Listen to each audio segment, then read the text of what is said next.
I walked into the hardware store I'd spent 38 years building. The new manager looked me up and down. Then he asked if I needed help finding something. I smiled and told him I'd built the place. He laughed. 5 minutes later, security was escorting me toward the front door. My name is Harold Bennett. I'm 72 years old. Retired. Springfield, Missouri. And the day I was thrown out of the store I'd spent most of my life building was the day I discovered someone hadn't just replaced me. Someone had quietly erased every trace that I'd ever belonged there. I wish I could tell you that I argued with them, raised my voice, or made some dramatic scene. I didn't. I was too stunned to speak. The young security guard held the door open with the awkward politeness of someone who thought he was doing the right thing. Customers glanced over for a second before returning to shopping for paintbrushes and garden hoses. 38 years of my life had just been dismissed like I was a confused old man who'd wandered into the wrong building. Standing in the parking lot, I turned back toward the sign. Bennett Home Supply. My last name was still hanging 20 feet above the entrance. Somehow, my own name was welcome. I wasn't. It hadn't always been that way.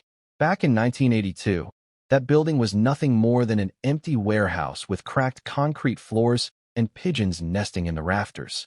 My wife, Evelyn, and I mortgaged nearly everything we owned to buy it. During the day, I worked construction. At night, we painted walls, built shelves, and unpacked inventory ourselves. For nearly 2 years, the only employees we had were the two of us. Every dollar we earned went right back into the business. We missed vacations, birthdays, and anniversaries because we believed we were building something our children would one day be proud of. Eventually, we did. The store became one of the busiest hardware suppliers in Greene County. Contractors knew us by name. Families came every spring for gardening supplies. Kids who bought their first toolbox from me eventually brought their own children through those same front doors. I wasn't rich, but I was proud. Then Evelyn passed away 6 years ago. After that, I slowly stepped back. My son, Daniel, had worked beside me since college. He knew every aisle, every supplier, every customer. 2 years after Evelyn's funeral, I officially retired and sold my remaining ownership shares to the company under a succession agreement Daniel and I had signed together. I wasn't walking away completely. The agreement guaranteed me lifetime recognition as founder, access to company records concerning my retirement benefits, and a permanent advisory position if I ever wished to return in a consulting role. I never expected to use it. Until that morning.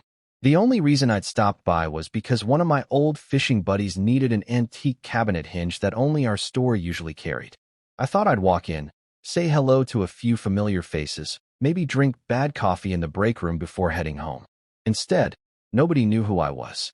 As I stood outside trying to understand what had happened, my phone buzzed. It was Daniel.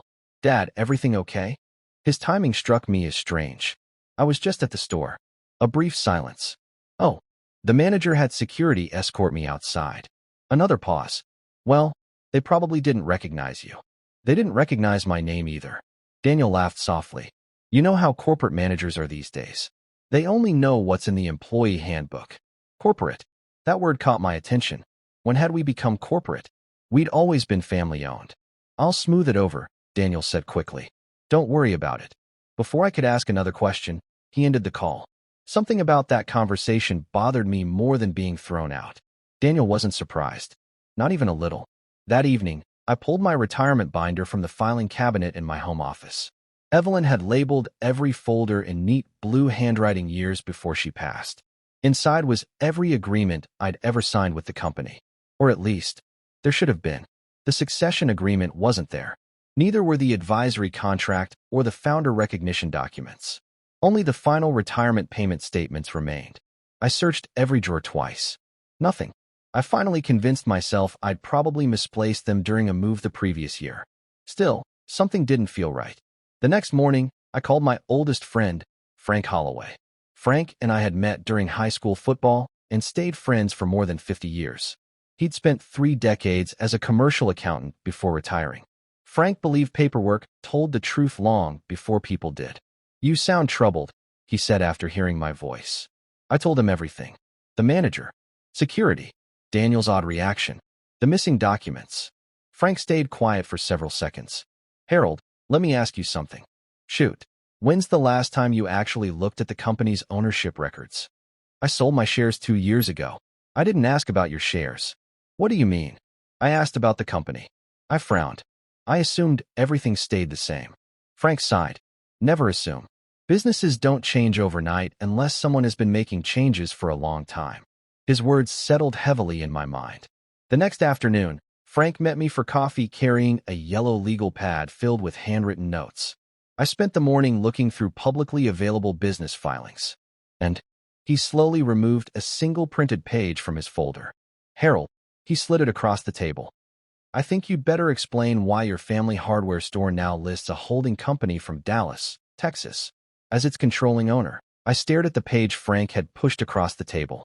There it was, a filing with the Missouri Secretary of State. Bennett Home Supply Incorporated.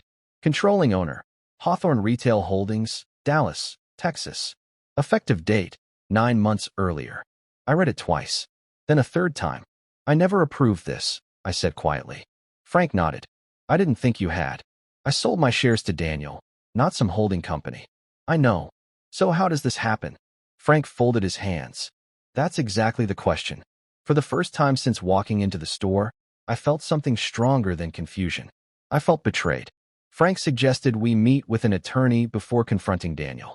If everything's legitimate, he said, you'll have answers.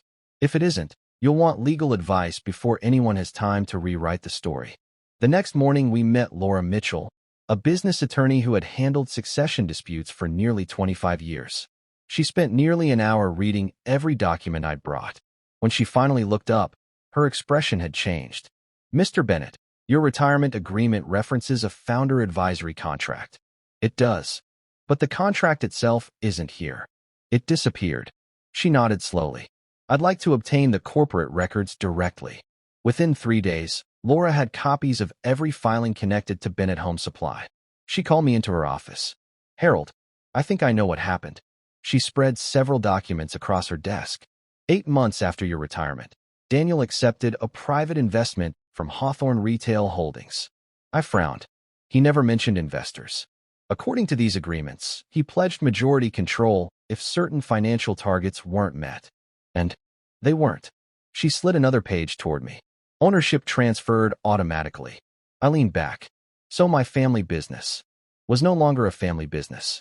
The words landed harder than I expected. Laura wasn't finished. There's something else. She pointed to another clause. The founder advisory contract was officially terminated 6 months ago. I never signed anything. That's the problem. She placed another document in front of me. It carried my signature, or something that looked remarkably like it. My stomach tightened. I didn't sign this. I didn't think you did. The signature's wrong. It is. She looked directly at me. I believe someone signed it for you. I couldn't speak. Laura recommended a handwriting expert, while Frank quietly began contacting several former employees I'd trusted for years. 2 days later, my phone rang. It was Melissa. She'd managed customer service for almost 18 years before suddenly leaving 4 months earlier. I heard you were asking questions, she said. I am. There was a long silence. I tried warning Daniel. My grip tightened around the phone. Warning him about what? Hawthorne. She lowered her voice. They weren't interested in preserving your company. What were they interested in? The property. I frowned. The property? The land. Our store sat on nearly 12 acres near one of Springfield's fastest-growing commercial corridors. Melissa continued. They kept talking about redevelopment. A cold feeling settled in my chest. Hardware stores can be relocated. Prime commercial land cannot. That evening, Laura called again. The handwriting expert finished early. And he concluded there's a very high probability the signature wasn't written by you. I closed my eyes. So somebody forged it. That's our opinion. She paused. But proving who did it will take more. The next afternoon, Daniel called. Dad, can we meet? We met at a small diner halfway across town. He looked exhausted.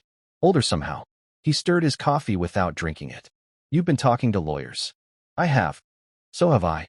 Neither of us spoke for several seconds. Finally, he sighed. I didn't think it'd end like this. End like what? He rubbed his forehead. They promised they were saving the company. Who? Hawthorne. He looked ashamed. Sales dropped after the pandemic. Supply costs exploded. Banks wouldn't refinance. So you sold? I thought I was buying time.